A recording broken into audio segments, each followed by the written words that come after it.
Welcome to the Unspoken Truth Podcast Show. This your boy JB, aka Spoken, and everybody already know this the same routine. I don't switch it up for nobody. I don't say the special guest name because everybody know everybody who I bring on the show is a walking, living icon, living or dead.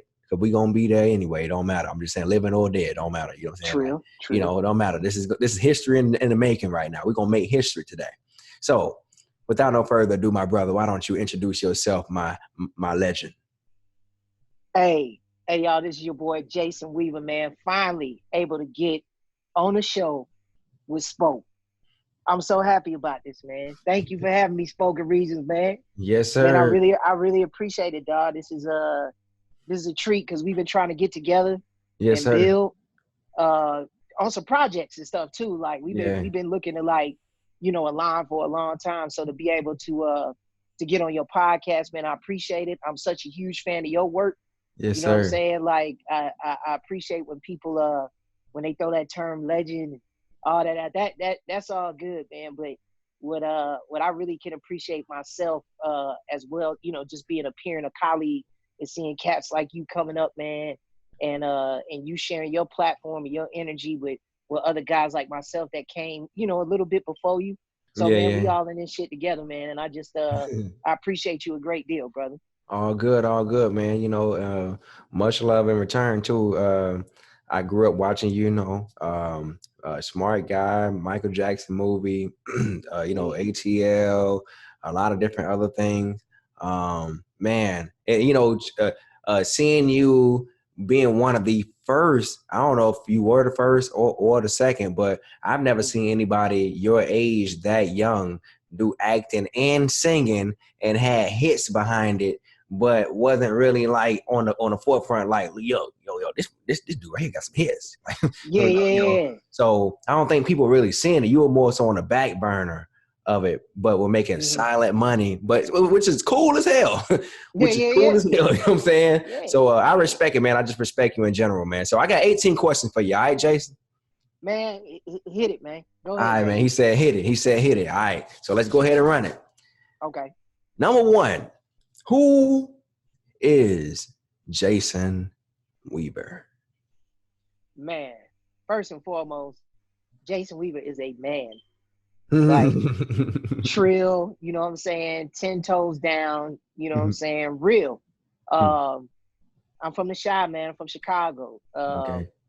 So I was brought up in a way, first and foremost by my mother, but also just, my environment and the people I was around. I come from a good upbringing, but also come from a traditional neighborhood, you know what I'm saying? So I came up with traditional values. And I came up around people that wouldn't take no shit. So a lot of times when people, they tell you, be like, man, you so cool, you so humble. I'm like, well, I came up because, if I wasn't cool and humble, I get my ass beat. So it just kind of come natural. So that's first and foremost who I am. I'm a father. Yeah. You know what I mean? And that's a major aspect of my life, man. Like one of the main things that motivates me now, you know what I'm saying? It just keep going and to keep striving and to keep doing bigger and better things because I got a son that's looking at me, you know what I'm saying, as an example. So and overall past that, man, I'm just a friend, man. I'm just a cool dude out here, just like everybody else is just trying to make his way and blaze his own trail and not trying to hurt anybody in the process. You know what I'm saying? And not trying to hurt myself in the process. So, I'm just trying to every day, man, as I have been doing since I was little, I just try to keep God first, man. I try to keep my priorities in check. You know what I'm saying? Recognizing what really matters in life and ultimately like what really makes me happy.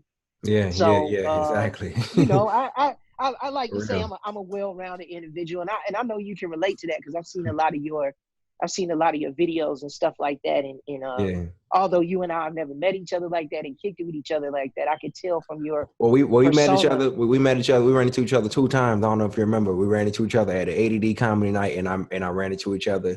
We ran into each other on Paramount. I think you were shopping a. That's right. A script. And it was years ago. So I saw you actually twice. Okay, Man, look, okay, man, no we all problem. forget, bro. I get it. Come on, bro. Come on, bro. Yeah, I do the, man. bro.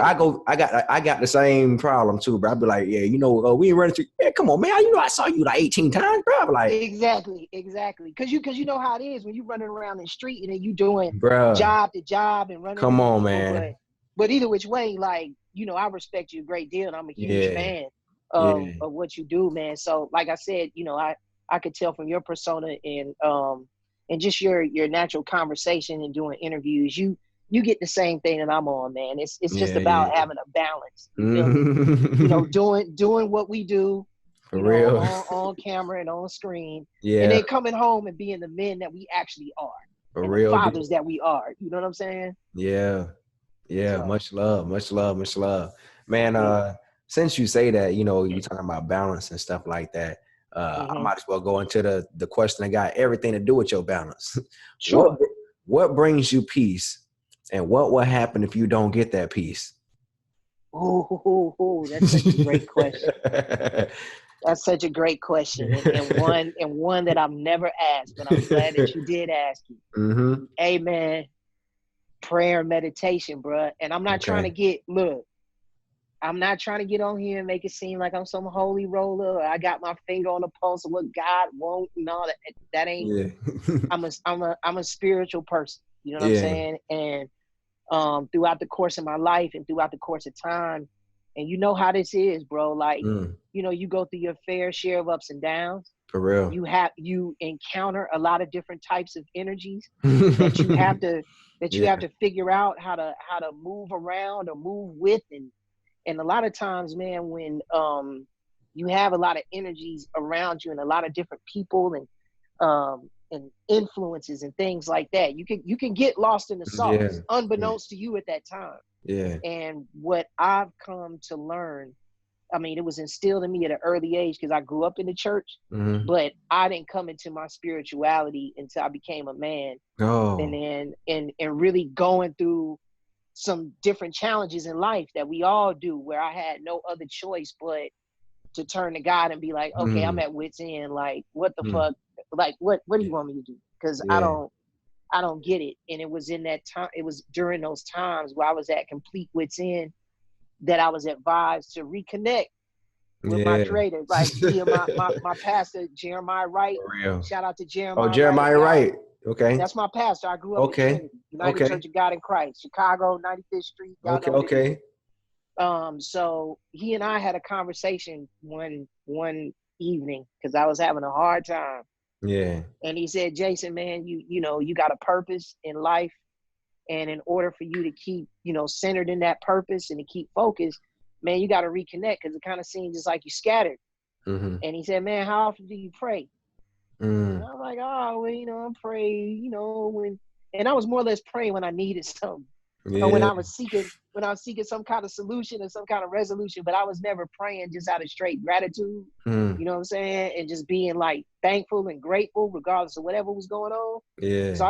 I started practicing that, like really consciously practicing that every day, just even if I'm getting on my knees and I'm just saying thank you. And then Yeah. after that, being still, like trying to the best of my ability to silence my mind and to silence my spirit so that I could hear the message coming back.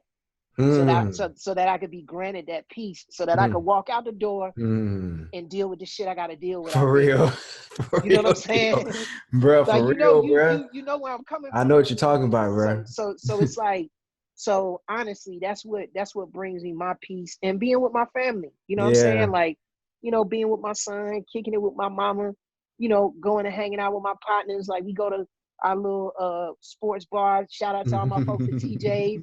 Um, man, I look at ball games, man. I order a beer and a shot. I keep it G, Yeah. man, and just keep it, I keep it cool, man, and just Yeah, keep it man. balanced. For And real. and that way I'm not going crazy. You feel me? Yeah.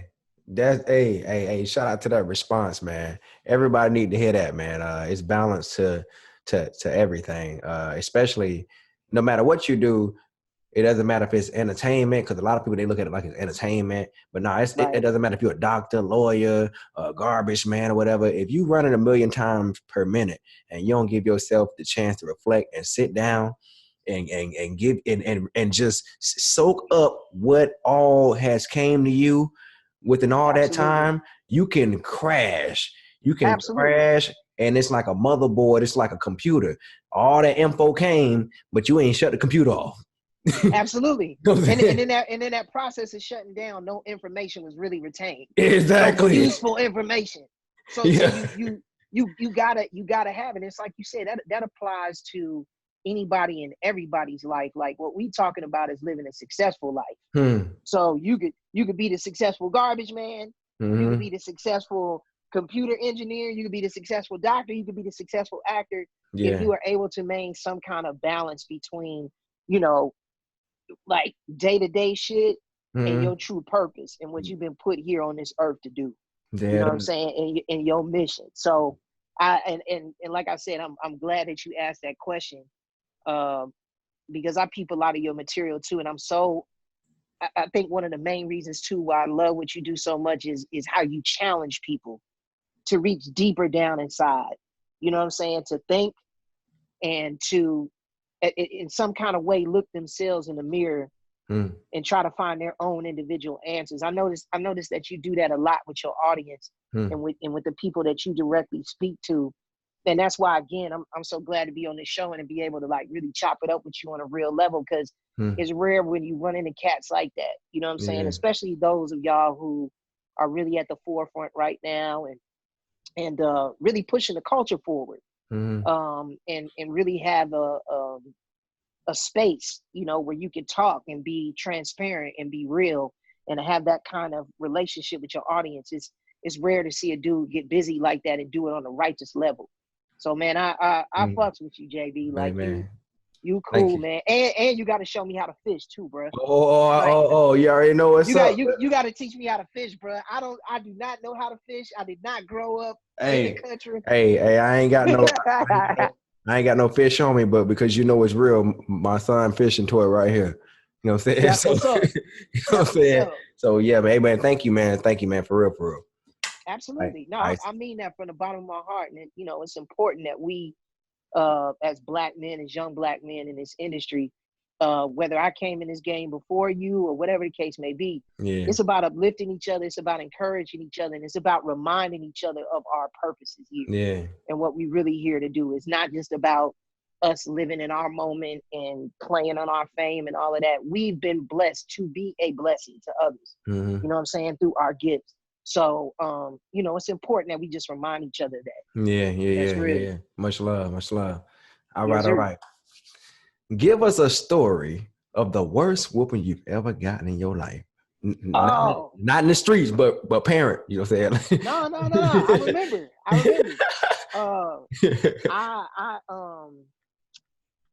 There was something. I think I wanted to go outside. I was 9 years old. Oh, he know that. He remember the age. Yeah, I remember the age, because that was like the last real ass whooping that I got, because I got my ass whooped so good. I didn't cut up no more after that.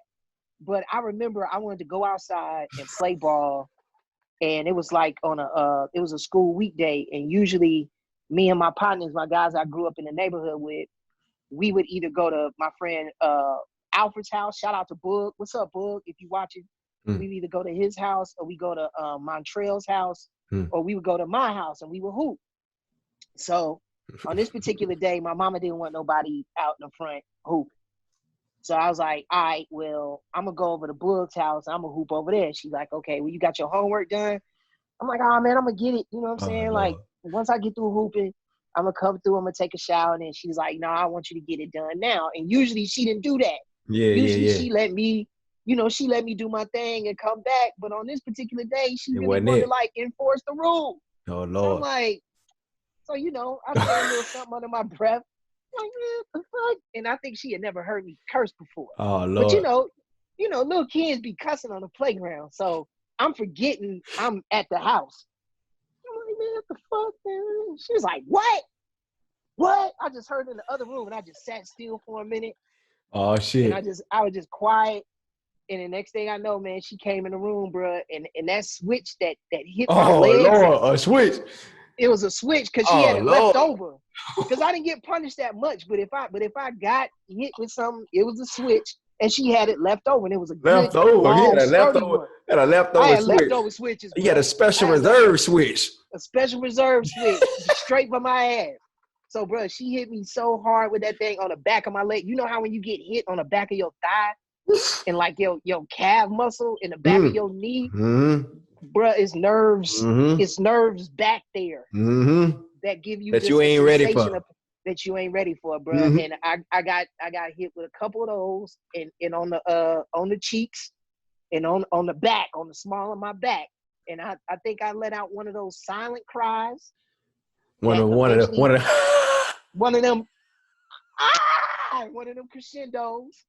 And then after that, that was it, man. And one of them good cries. I had one of them good cries too, where like I took a nap after that. Yeah. That's the one right there. When you got to take a nap, when you like, man, take a shower and take a nap. Yeah, dead ass. Now they can take a bath. Get in the tub. After you get the ass with them, you gotta get in the tub. That was me. That was me all day. But no, shout out to my mama though, because honestly, if I didn't grow up getting disciplined the way that I did, I wasn't a bad kid. Don't get me wrong. But when I needed it because I had a little smart mouth on me.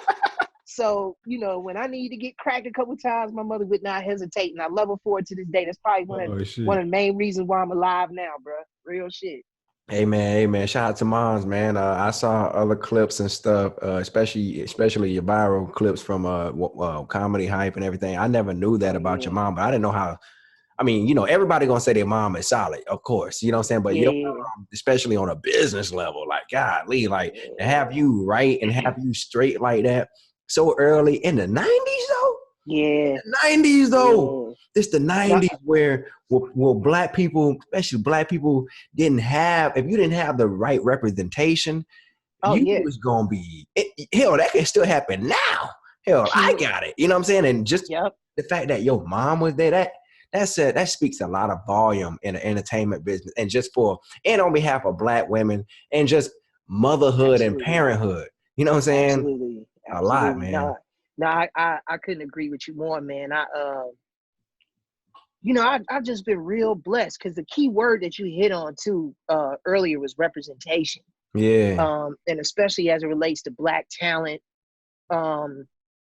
One of the main reasons why we've always kind of gotten the shit into the stick when it comes to business and entertainment and dealing with intellectual properties and stuff like that is because we haven't been represented properly. You know what I'm saying? Whether it's through an attorney or whether it's through a manager or agent, a lot of kids or a lot of people, when they get involved, they just trying to find a way out of their situation or they're trying to catapult, to the next level in their lives. And I totally get that. But along the way in that journey, man, like you really have to make sure that your business is straight. And unfortunately, a lot of us haven't received that kind of education. They don't teach that kind of stuff in school. And then most people that come or enter into the game, are coming from families where they don't have any kind of background in it. So, they have no real insight or wisdom to share with them in order for them to stay protected.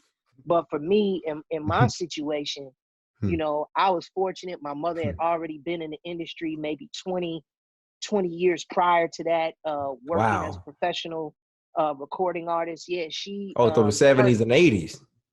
Through the 70s and 80s. Going sweet through the 90s, like.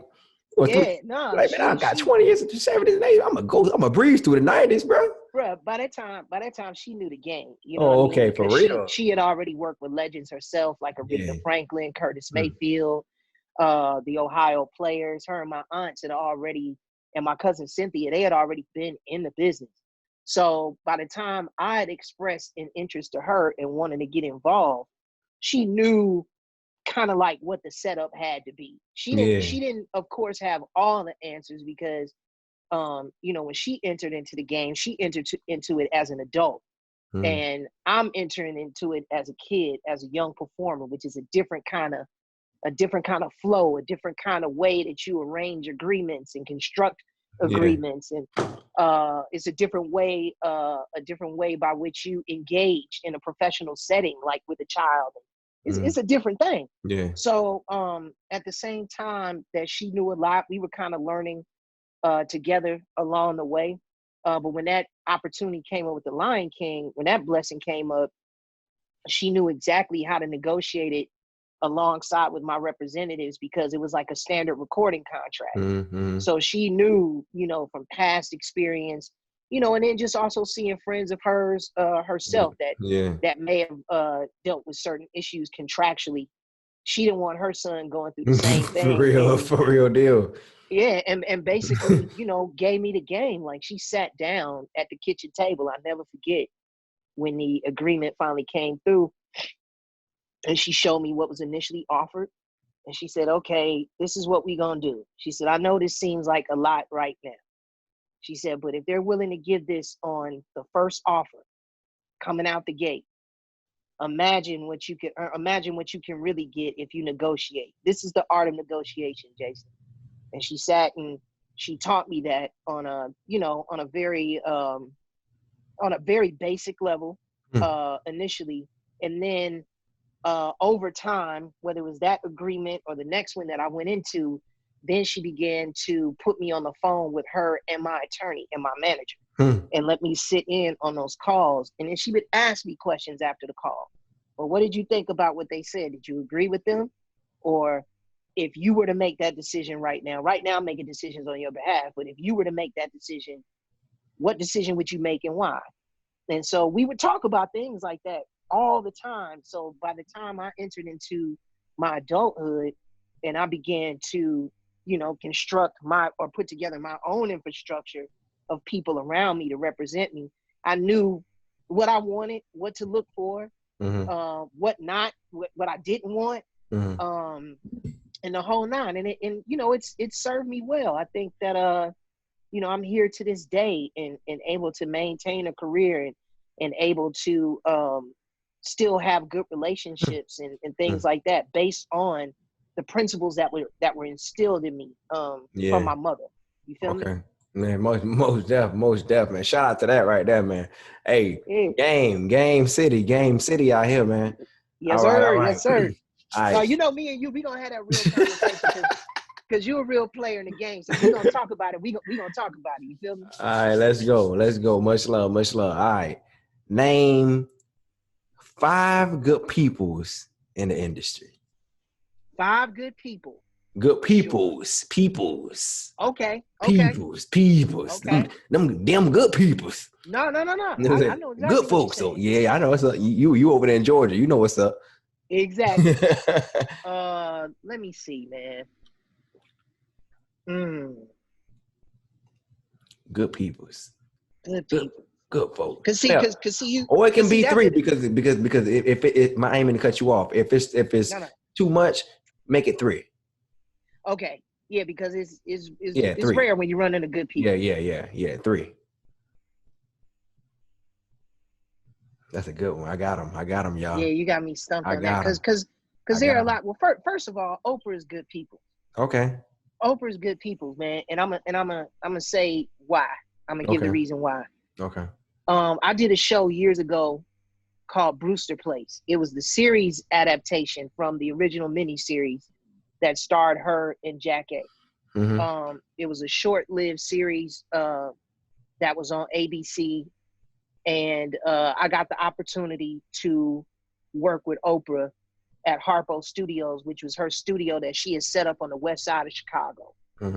And the reason why I say Oprah is good people's is because she gave local talent and Black talent opportunities in the city of Chicago to enter into the game and like do their thing, or to have like a cool platform to showcase their talent. Yeah. And there weren't a lot of producers, and there weren't a lot of projects like that back then where you had a whole Black ensemble cast, and especially comprised of a lot of people that were there from the city. Yeah. So she employed, in front of the camera people, and then there were like Black crew members, there were gaffers, there were best boys, there were people in sound, there were people working behind the camera assistants, and I saw that at a very young age, and it was something that she didn't publicize. It was something that she didn't openly promote, but it was something that I could tell she was doing out of the kindness of her heart, because she saw that there was a workforce there and that needed opportunities, and especially when it came to people of color. Yeah. So she was employing Black people, she was employing brown people, she was employing women, she was giving women opportunities to do their thing. You know, just anybody that normally doesn't get a shot to go to the next level. She did that. Who else can I say? I mean, I'm just gonna say, and this is just based off of my own personal experience. Yeah. Man, if Michael Jackson hadn't given me the opportunity that he gave me, I wouldn't be here where I'm at right now. Michael Now, I don't know Jackson, shout about out to MJ, y'all. shout out to MJ. Now I don't know about all that other shit, and we don't have to get all into Yeah, it. it's all good. You know We you ain't know what I got mean? to. We ain't got to. Yeah, because that shit ain't happened to me, Yeah. and I don't know nothing Yeah. about it. But what I do know is this: Michael Jackson and the Jackson family gave me an opportunity, man, to showcase my talent on a huge stage, Yeah. to an international audience. And if it hadn't been for him picking me personally, if it hadn't been for the support that I received from the Jackson family, Jermaine Jackson, his wife at the time, Margaret Maldonado, Mrs. Jackson, Mr. Jackson, Joe, and the whole family, if I hadn't received that support from them, man, like I probably wouldn't be in this position now when I'm having this interview with you and you explaining to me how much you like my work.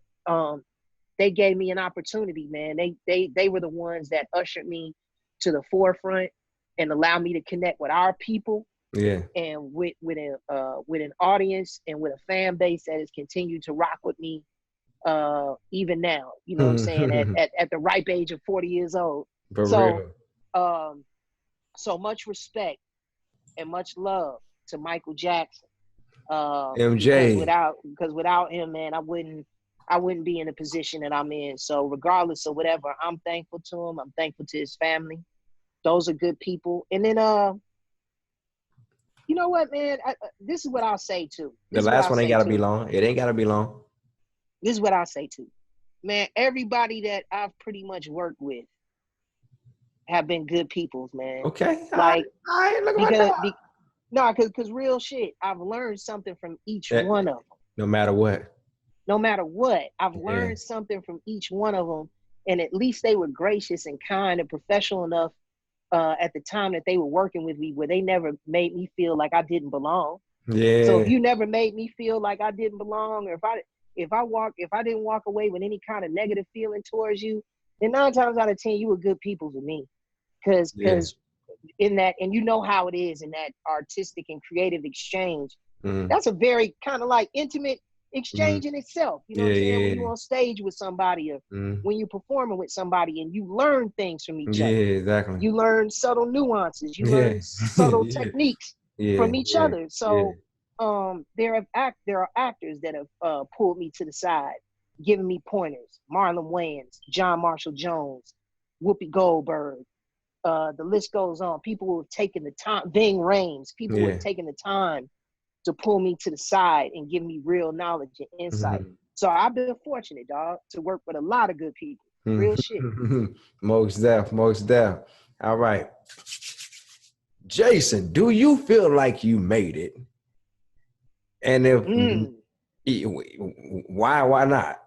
Do you feel like you made it? Do you feel like you made it? Man, you asked some really good questions. You know what? I feel like I've reached a certain level, but I have yet to reach my full potential. Okay. I know in my spiritual tank, there's more fuel left. I have not lived out my purpose yet, and that's what is being spoken to my spirit about. So from that standpoint, no. And I'm not gauging my made it off of any kind of success. I'm gauging my made it off of knowing that I fulfilled my purpose. Knowing that what I've been put here on this earth to do, that work has been done, and my mission is complete in that sense. Yeah. So making it to me is that. Yeah. Because as we all know, there are levels to this game. For real, game of life. For real. For real. And there are moments. there are chapters. For You know what I'm real. saying? So one chapter, it looks like you've made it. Mm-hmm. But the next chapter will be like, oh shit, he's made it. But the Mm-hmm. next chapter could be like, oh, he kind of went going through like a little tough time. It'll seem like Mm-hmm. that in the journey in the book. Yeah. And then the Yeah. next chapter after that, you may be higher than what you were in the previous chapter. Mm-hmm. So there's never any real, for me, I can't speak for anybody else, but for me, I've never gauged my career or my work off of that. And I've never tried to live my life based off of that principle. I just want to fulfill my purpose. I just want Mm-hmm. to do my work, what I've been put here to do. Mm. And once that's done, hopefully when I leave here and when I go before I create it, I'll be able to say, I did a good job. Can you let me in this Yes, motherfucker? sir. and Yes, then sir. and then when and For then real. when that happens, when I can cross over that threshold, then I'll be like, nigga, I made it. He's like, I'll be all he, right. he gonna cut up on the other side. Exactly. On That's the when I'm other gonna cut up. side. All right, That's all right. cool. All right, here we go. Here we go. Here we go. Most people know you for black films and television, television shows and movies. Mm-hmm. And then and a lot of people will say, and they ask a lot of other actors too, who they never see in white films, they say, well, how come I never see in white films? You know what I'm saying? Well, what's up? Mm-hmm.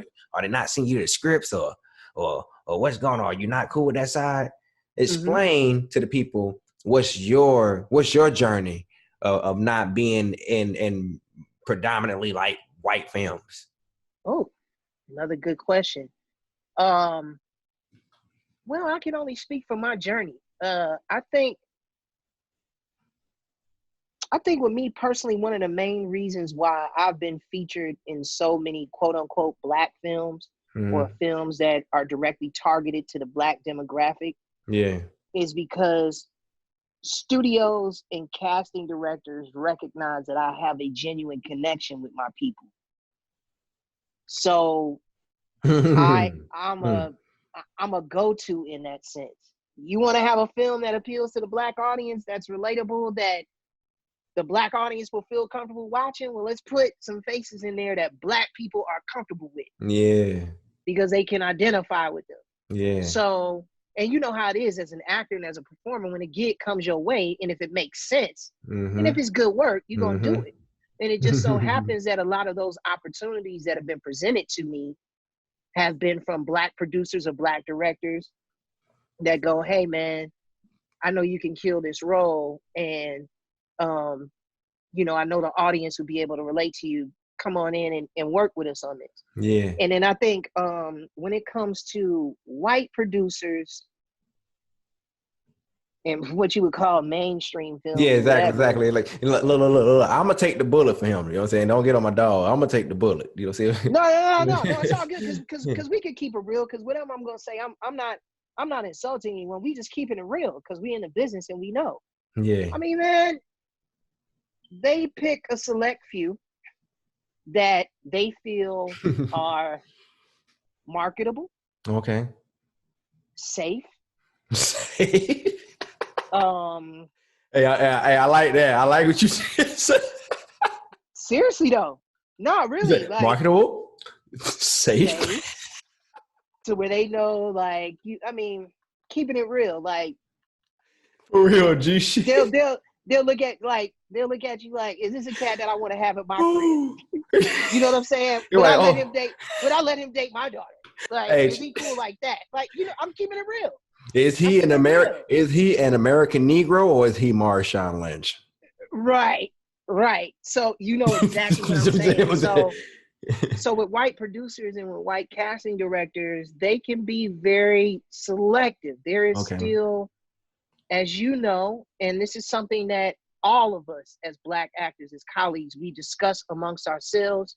And when given the opportunity on a grand stage to speak eloquently about it or Mm-hmm. speak on behalf of it or talk about it, Mm. we raise the point. Yeah. There's still a lot of discrimination that we deal with in Hollywood. Mm. Um, but I think that's why you have more of us developing our own content, which was needed. Mm-hmm. That's why you have more of us who are straying from going the more traditional route and generating and building our audiences via streaming platforms, which Yeah, at the end of the yeah, day, you tend to make more on the back yeah. end from anyway, Yeah, without any studio assistance. yeah. And I think overall too, it makes us even hungrier in a sense to go, okay, well, they won't let us in. Well, I'm going to build my own vehicle and I'm going to make it diverse and I'm going to do something.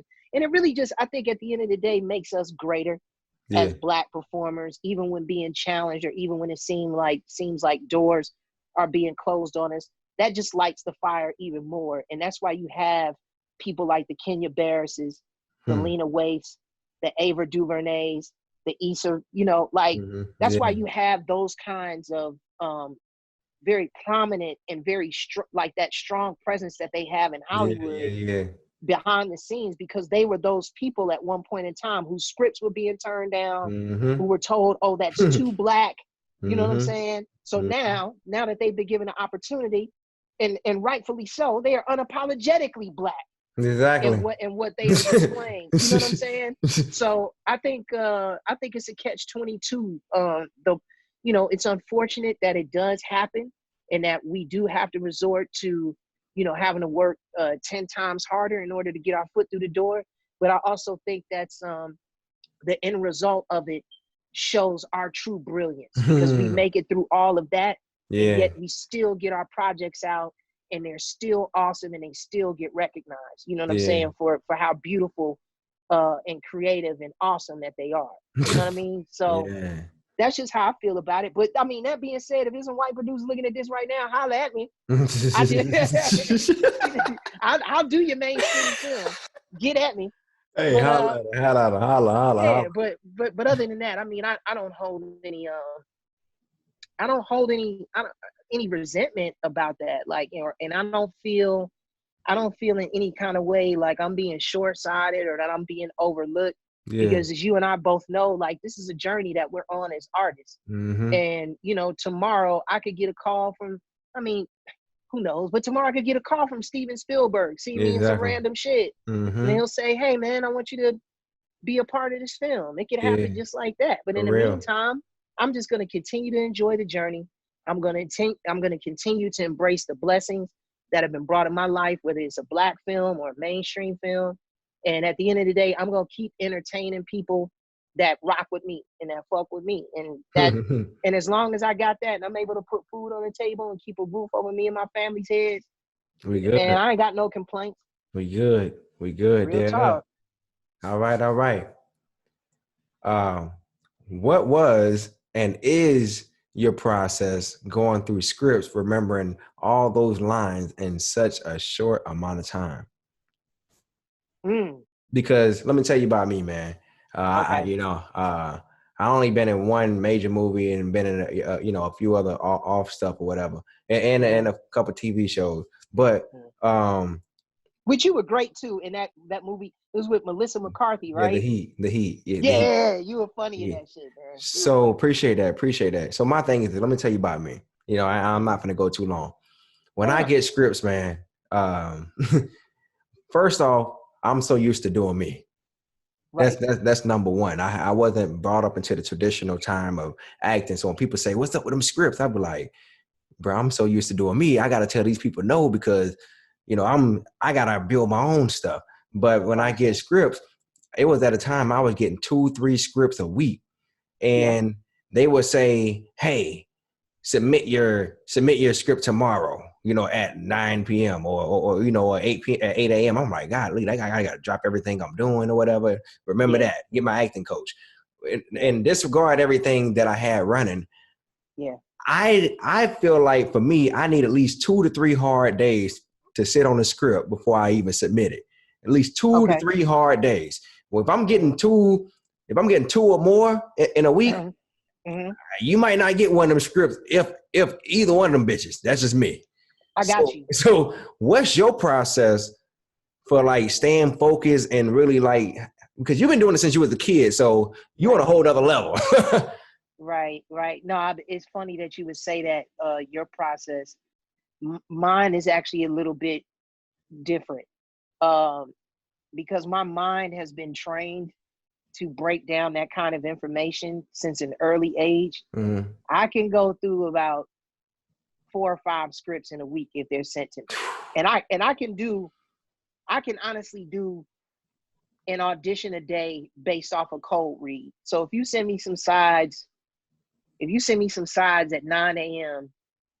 and you say this is a producer's session at 6 p.m. at Warner Brothers, you think you can get over there and do it and be kind of off page?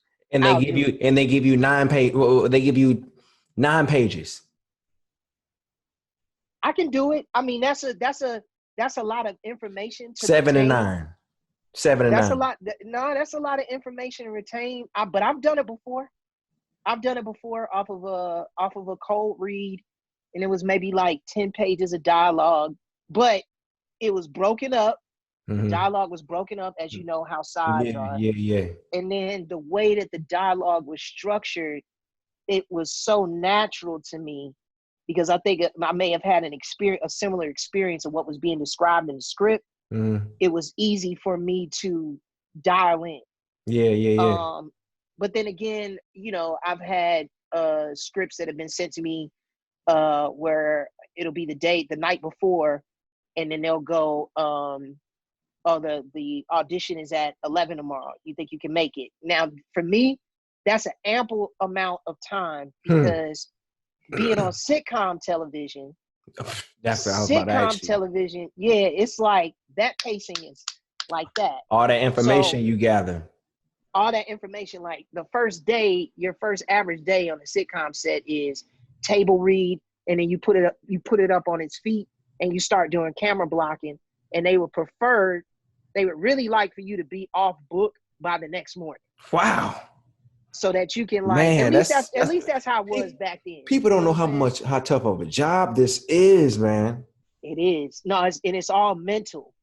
For real. I mean? So a lot of people, like, even when an actor gets through performing and they go, man, I'm exhausted. And they go, well, man, you ain't do shit. You just acted. Man, yeah, right. It's like, nah, man, I'm retaining a lot of information and applying a lot of information from notes that I've been given. I got 100 things going on in my mind as I'm portraying this character. Yeah. You know what I'm saying? So it's a lot more to it than people think.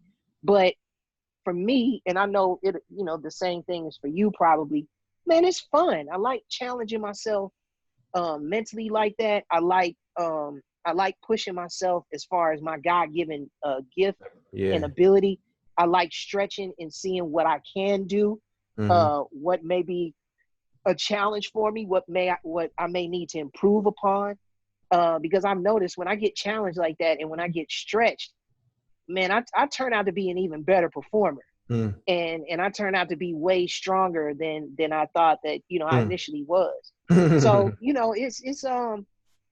it's fun for me, but I would encourage you with your agent or with your manager, because I do this now too. And it's really just a fact of I don't want to drop everything that I'm doing in my life at that time just so I could be prepared for something at 8 a.m. tomorrow. Like I tell my agent now, like, hey man, can I get it in? If it comes in on Monday, I'll be like, man, can I get it in on Wednesday? Can I get the self-tape in on Wednesday? Because, man, right now I'm sitting here having dinner and I was planning on going to a movie with my little chick real quick. Like, I don't want to go home and study some lines right now, especially for something where it's a 20% chance that I'll get the shit. You know what I mean? So, like, your mind was all about work. Mine was all about work. Yeah. No, and it's cool, but I think as you get older, and again, harkening back to what we were talking about earlier, balance. When you begin to incorporate balance into your life on a real level, then you go, hey man, am I really gonna stop what I'm doing with my son right now to rush home and do that shit? Like, man, I'm over here having dinner with my son. Like, man, let me go and enjoy this moment. Because all I'm going to do to rush to do that job is so I can make more money to hopefully have another moment like this. Exactly. So let me just be in the present now and do this. And thankfully, I have a good team of people around me that are very understanding and that have worked with me for years and give me that amount of space that I need to live my life, but also be prepared. You feel me? Most there. All right. We about to wrap it on up. Okay. One more question, and then we're gonna get into the pick one session, and then that's it. One Okay. more Okay. question. What's some other things you would like to accomplish in life before it's all said and done? Oh man, you got some really good questions, JB. Man, Appreciate that's that. good. I definitely want to direct some films. Like before I die, I definitely want to direct some features. I ain't mean to cut you off. Sure. Didn't you write a movie? It was some movie you did. It was like on Netflix. It was some. Mm-mm. I remember you Mm-mm. went. You never wrote a movie. Nah. I mean, You never executive written produced a movie. I've written some scripts before. You never wrote anything with like a love. No. Oh no. I mean, I got a producer credit for Love for Sale. That was an independent film that I did a while ago with Swirl Films. Shout out to Swirl Films, Eric Thomasudis, Keith Neal. I remember something with your name around. Okay. Keep going. My bad. It was either that, I got a producer credit on that, and I got a producer credit on Dysfunctional Friends. Dysfunctional Friend. That's Yeah, it. That's yeah, the one. That's the yeah, one. Because I yeah. remember you going I on just got Candy a Coated producer. Nights. Yes, And you and I said just got something a. about it. I'll be watching, bro. That's right. That's I right. was there. Man, and you saw Candy Coated Nights. That's Man, I right. was there. I was watching live. I'm like, oh, yeah. Nigga, down. You know, Oh, you were there when we did I the mean, interview? we never met at the time, but I was watching and I watched that interview live. Yeah. Oh, that's crazy. Yeah. Man, Dysfunctional that's Friends. Yeah. crazy. Yeah. Yeah, I like that. Dysfunctional Friends. I actually got that opportunity through my good friend Datari Turner. Shout out to Datari.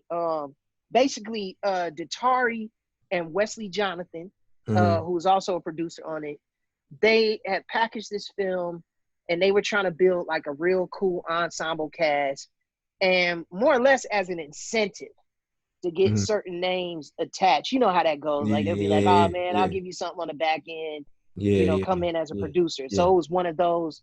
It was one of those arrangements. But I hadn't been behind the scenes, like, building the IP and packaging it. And I showed up on set and I got a credit on the back Yeah. end. Yeah. But what I'm doing now, working alongside with Lena Waithe and her company at Hillman Grad, working with Geneva Wasserman and her people at Comedy Central, and working with Mark Stewart and Judy Stewart, and developing these projects. These are things that I'm deeply embedded in, that Yeah. my hands are like wrapped around. And I just want to bring those things to fruition.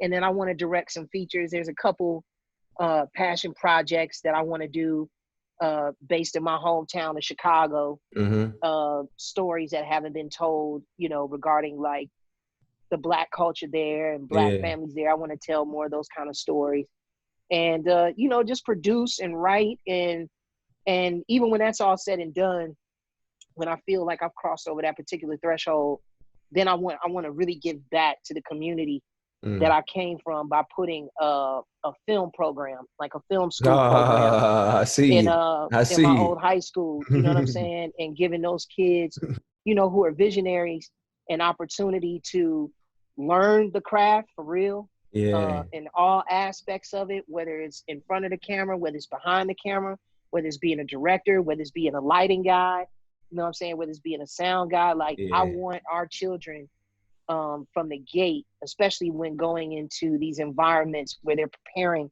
to go into the workforce. I Mm-hmm. want them to be able to have the right tools and the legitimate tools where they Mm-hmm. could go right into the workforce and do their thing, Mm-hmm. or know exactly what they need to do upon getting into Hollywood and pushing off their intellectual properties. You know Yeah. what I'm saying? Even knowing how to break For down a real. contract. Because even now, bro, For real.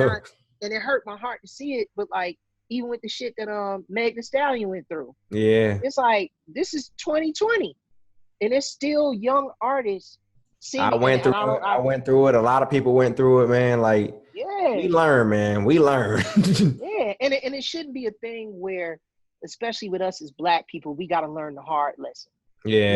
We're the only ones that have to learn the hard lessons in Hollywood, but Yeah. everybody else, they get taught the game, because, you know what I'm saying, because somebody is going, Code nah, of son, conduct. Code of conduct. code of conduct. And it's, and I look at it like, people they have to be willing to do that. You have to do that willingly to go, okay, I've reached a certain level of success. Now let me go back and let me teach these young kids, or let me teach the next generation, or let me build something to where they can come in and learn. Mm-hmm. Like, unfortunately, a lot of those kind of situations aren't in our communities, but they need to be. And I Mm-hmm. think that there are more of us who are kind of taking those necessary steps, taking a more active role in that Yeah. regard to try to like give back in that regard through education and through resources, legitimate resources being provided. Man, you give people of color that, you give Black children that, and there's no telling what we can do. We just Taking lack the over the world. resources. They got to That's really all it lock is. down Hollywood. Real shit. Really, man, when you look at our public schools and everything, one of the main reasons why you see where we don't have a firm leg to stand on once we get out into the real world is because the educational system wasn't set Mm-hmm. up for us to win from the beginning. And we Exactly. didn't have the tools and the resources provided to where we could learn certain things the right way, to Mm-hmm. be prepared to come into the workforce and be prepared to, initiate and begin a career. So Yeah. that's what I want to do. And I specifically want to do that in my hometown of Chicago, and working with the city, working with the local government, working with local activists, working with the school system, and trying to find ways to implement those kind of programs into the schools. Hell yeah, man. Most deaf, most deaf. All Yep. right, all right, all right, all right, all right. We finna get into the pick one session, man. We about to wrap it on up, man. All Okay. right. Okay. We got it. 1, 2, 3, 4. We got about 5 of them for you. All pick one. All right. You can't Okay. say both. You can't say no. You gotta pick one. Okay. Okay. All right. You gotta go on through with it now. All right, All here right. we Cool. go. Jason, movie theaters or Netflix? Movie theater. Why? There's nothing like that experience. That's how I fell in love with movie making, was going to the show. Yeah, yeah, It's nothing. I mean, the smell of the popcorn, the sticky yeah. candy on the floor, the sticky soda on the floor, the funk Yeah. that you smell in the theater from people sitting in there. I mean, I love that shit, man. I love it. That to me, that's what going to the movies is all about. Like when I go see one of my movies in the theater, I'll be excited Oh, because I'll be like, Lord. man, I'm really making movies. Smell the Hey. popcorn. I'm really in this motherfucker. Like real talk. That shit funny as hell. He said the font that come with. I really like that shit, man. I like it. I like it because you in a theater and it's in a setting where you It's looking for at a real. film. It's It's for for real. real. Yeah. Yeah. All Hell right. yeah. All right, here you go. Stank coochie. Ooh. Ooh. What's the other one? Man, it doesn't. Can it get any worse than stank coochie? I didn't think it could get any worse. My God, what is worse than that? That's probably still gonna be number one, regardless of what the next option is. Stank coochie is a man. That's a no Oh, brainer. oh, Don't man, I'm nobody trying to like get to smell right. no stinking coochie, bro. I'm trying to. Mm-mm. Hey, no, Mm-mm. bro. Hey, stank coochie or Uh, stank breath? okay, Oh, wait, stank which one? coochie. Which one you keeping? Ooh. Oh my God. Mm. Ooh, ooh, Ooh. ooh, Ooh. ooh, Ooh. Nah, I'm keeping ooh. It's going on your no, record. no, It's no, no, going on no, your record. Hey, hey, no, hey, no, hey. no. I'm keeping stank breath because stank coochie you just can't deal with. See, you can do back shots on stank breath. You can give stank breath back shots where y'all don't even have to look at each other in the face. You don't even have to look at me. Y'all don't have to Hey, look at that's, me. hey, hey, that's real. That's real. That's real. You know what I'm saying? That's So real. you That's can do real. you can do back Yeah, shots that's real. That's real. That's and real. be That's real. cool. Hey, now You you the feel me? first one to say that shit. Real talk. Real talk. You can do back shots. Hey, But when you got that's somebody in your face every day talking about give me some sugar, man, bruh. And hey. then coochie is stinking. Oh nah. A bad coochie is a bad coochie. I can't do that. I can't do that. You gotta have a nice smelling coochie. You just got to. Got to. Cause I need that. I don't need no sugar all the time. I need some coochie. So you ain't got to give me no kisses. You ain't got to give me no sugar, no nothing. See? But I need that coochie. Hey, I feel you. I Need feel that. you. Man, that's got to be fresh. I feel you So on that's that. easy. All right, all right, all right. Ass or titties? Ass. Ass. That's easy. Said all day. That's easy. I've never been a breast guy. I mean, if you got some nice titties, that's a plus. Yeah. But if you got a nice ass, you won. You won with me. You won. Ask him at Magic City. Ask him at Magic City about me, man. Hey. Bruh, I used to be in there because I've slowed down all that now. Yeah, here you go. Here come the aunt. You know. Hey, the first thing they do is put that hand up. Hey, they start. Hey, aunt going back to the days, and he had to think about what he was about to say, and then he gonna say, well, you know, That's real talk, though. That's real talk. Because I have slowed down considerably. Because I mean, man, I was in the strip club back in my 20s and like my early 30s. I was in the strip club every other day. They was calling me Georgia Power, bro. Bro, I was in there paying bills, mortgages. Wow. I was going ham. So I've had my day. And and my thing was, everyone knew it. If you had a nice ass, you was gonna get this money all day from Jay Weed. You was gonna get paid all day if you had a nice ass. Hey, man, go ahead and tell all the youngins out there, man, get it out your system, man. Yeah, get it out. No, definitely get it out. Get it out your system. Because I mean, when it's time for you to slow down, well, first of all, you'll know. Every man has that moment in his life where he goes, that shit ain't for me no more. Yeah. And for me, it was just like, I think I went to the club one time, and then I just felt stupid. That shit kicked in. It kicked in. Yeah, it was that day. Everybody do that. Everybody got that. Yeah, and it just I saw myself spending money. I think I looked at myself in one of the mirrors on the side of the wall, and I was like, man, why am I sitting here spending all this money? And I got bills and shit to pay, and man, let me get up from this motherfucker. And I just felt lame. Yeah. Because I knew at the end of the day, like, man, if you want to be around, a nice young lady with a nice body, man, go and take a nice young lady with a nice body out to dinner and spend time with her. And that's an investment, because you're investing your time, your energy, and your currency into somebody who could possibly bring something to your life. Exactly. In a strip club, all they doing is taking, and all you walking out of there with is a hard dick, because they not coming home with you. Exactly. You know what I'm saying? Unless you got that bread. Unless you got that bread, and then, that's not really. That's on a whole other level. Exactly. Yeah, it's a whole other level. So after that, I was like, I'm done. And then I just started like spending more time behind a computer, man, and just writing and developing stuff, and really focusing more on my family, man.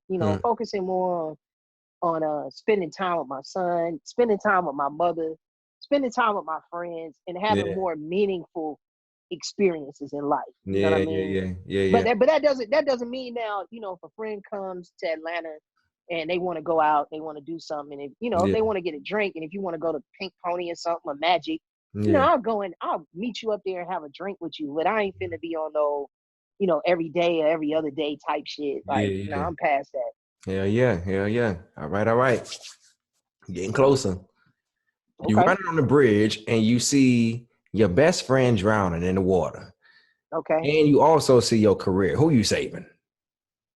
My best friend. Okay. My best friend. Okay. I asked everybody this now. Yeah. I mean, my best friend, because that's a life. That's a life, man. You can replace a career. You can go and do something else. Yeah. But you can't have another best friend. You know what I'm saying? Yeah, most there. Real shit. So, honestly, I've gotten more joy in my life being around people and having experiences with people versus whatever money I've made or whatever I've accomplished. Yeah. The experiences that I had with those people in those things is what's made them memorable. It's the people. You know what I'm saying? It's the people that have helped make them memorable. So, that's an easy answer on that one. Okay. All right. Now it's a follow up to that. It's everybody get the same question now.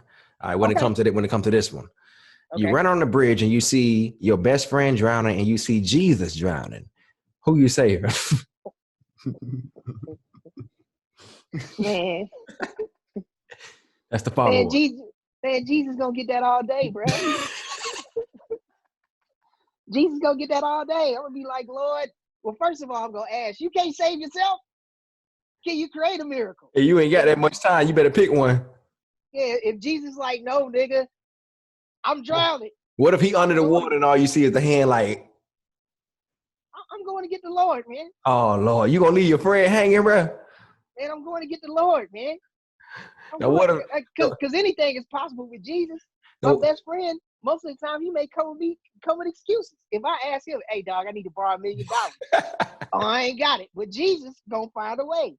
all right. So if you swept Jesus out of the water and you said, hey, man, I know you Jesus and all, but can you get my friend? Jesus like, no, I just want to see if you're going to get me.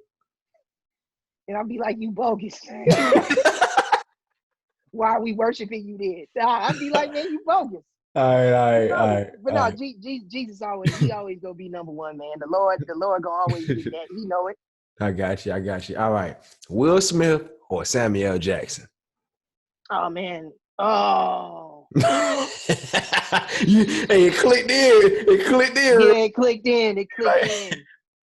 I thought about that too. Man. I started to make it Denzel and Samuel, and that wouldn't have been it because I knew who you would have picked. You would have picked Denzel. Oh yeah. Yeah. Denzel. That's why I threw Will in that joke. I said, let me put Will and Samuel, and you're gonna think about it differently. Damn. You know what? Hey, on some real shit, Samuel Jackson ain't never gave me no part. Will Smith was one of the producers of ATL. I'm rocking with Will Smith. Oh, okay. I ain't know that. I'm a rock with Will, and then on top of that too, Will, him and Jada with Overbrook Productions. Yeah, Man, they are shout out to Overbrook. constantly. Shout out to Shout out to Overbrook. Overbrook. They are constantly, and James Lasseter. Shout out to James.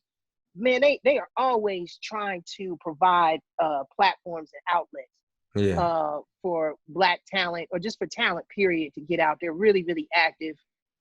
Shout out to Charlie Mack too, my Yeah. dog.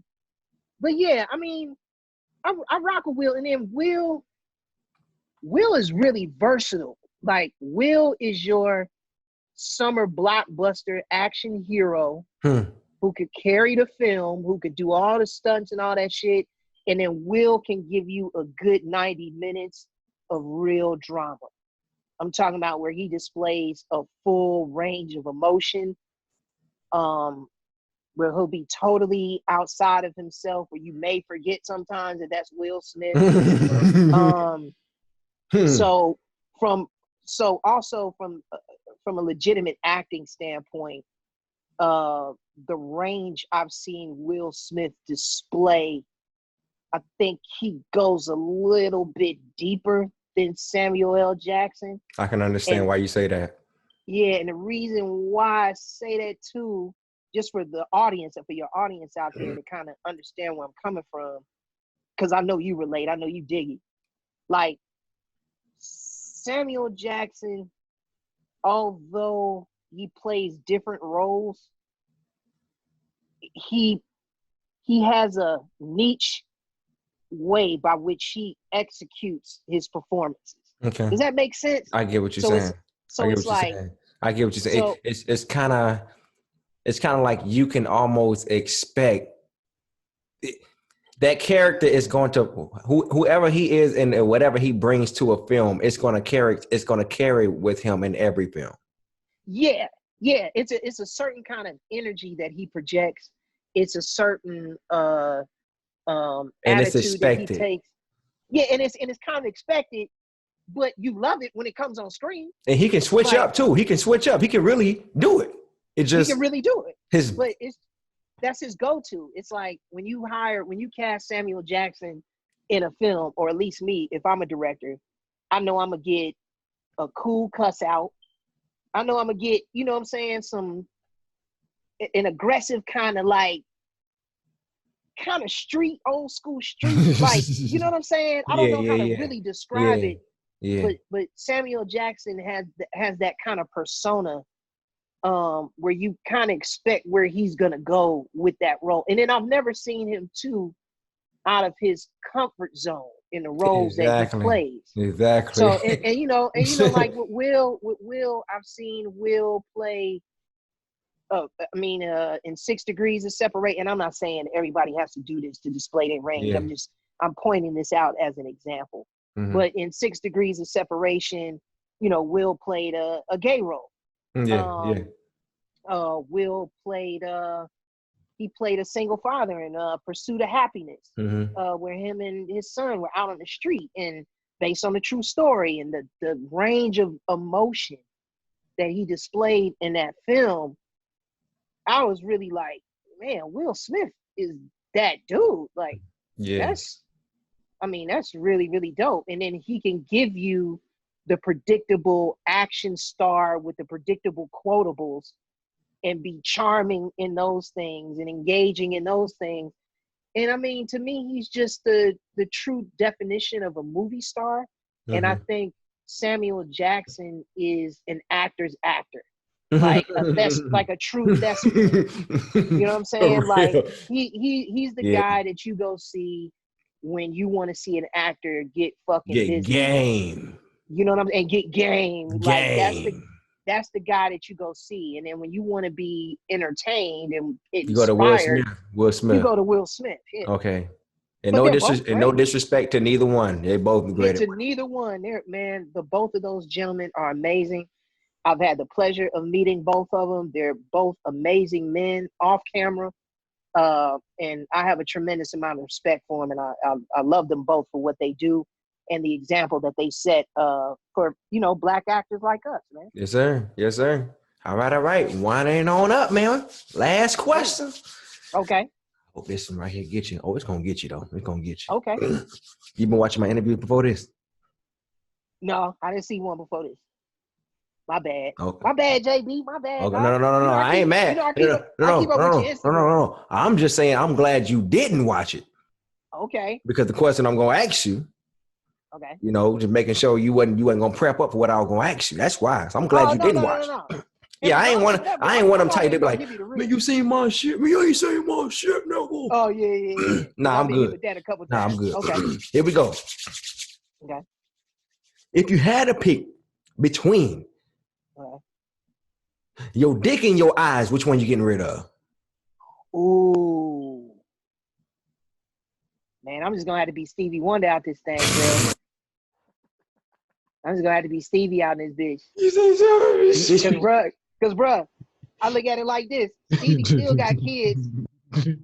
Stevie wrote some beautiful records, and he didn't see a damn thing. He wrote some beautiful records about love. How you think he know about love, bro? Cause he felt that shit. Yeah, damn. Hey, that's real shit. He said, how you think Stevie Wonder felt like knew about love? He felt it. He didn't see it. He felt it. Literally. And he wrote some beautiful shit. And then on top of that, he's got a lot of kids. So like Stevie, yeah, man, I'm keeping mine. I'm gonna feel it. What would you do? What would you do if? Do you believe that? This is just a bonus question. It's about to wrap up, y'all. But I'm just stuck into it. Do you believe that blind people can actually see? Like if somebody go to somebody and say, "Hey, man, one of your baby mamas ugly." Do you believe that blind people know what ugly is? No, I believe that blind people, because I have a couple friends of mine who are visually impaired. Physically ugly. No, they could tell when somebody's aura is off. I have friends that can. I have friends who are visually impaired who can read your spiritual image. Oh yeah, that happens. That will tell me, like I'll be with one of my friends who's blind, and let's say somebody approaches. Let's say we at lunch. Mm-hmm. All right, throwing out a scenario. Where you going with it? And somebody walks up and they start speaking, and I introduce them, and that person walks away. I've had a blind friend tell me before, like, "Hey, how long have you known that person?" Mm-hmm. About hey man, this is gonna sound kind of weird, but I sent some shit. I saw some shit around them, and their aura is kind of weird. I've had a blind person tell me that before, so I believe that they can do that. I believe that their senses are heightened, way.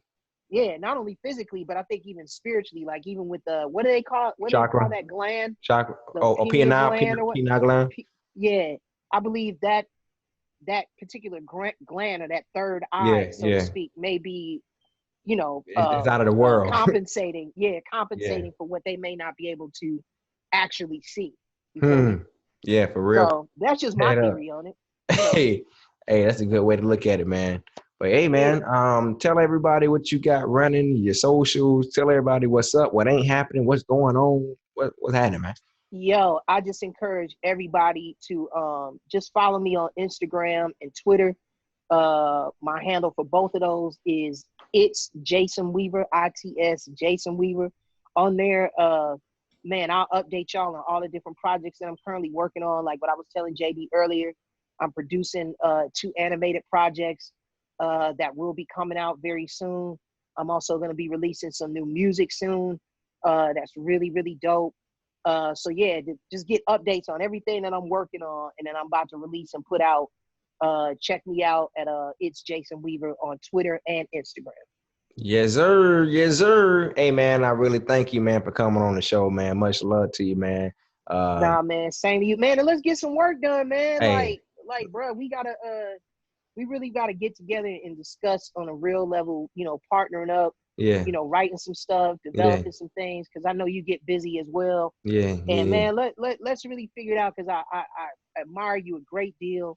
yeah, Not only for what you do as a performer and as an actor, but just also as a human being, man. I think that the yeah. work that you're doing out here and the example that you're setting for the community and for other performers coming up after you, I applaud you, man. Thank you, And I man. encourage you to keep doing your thing, man. And God bless you, man. Thank you, man. Thank you, man. Appreciate it, man. God bless you too, man. Much love, man, on this side as well, man. Salute to you, soldier, man. For sure. All right, I, man. Hey, this your boy JB, aka Spoken. We got my dog Jason Weaver on the line. And guess what? Unspoken truth. I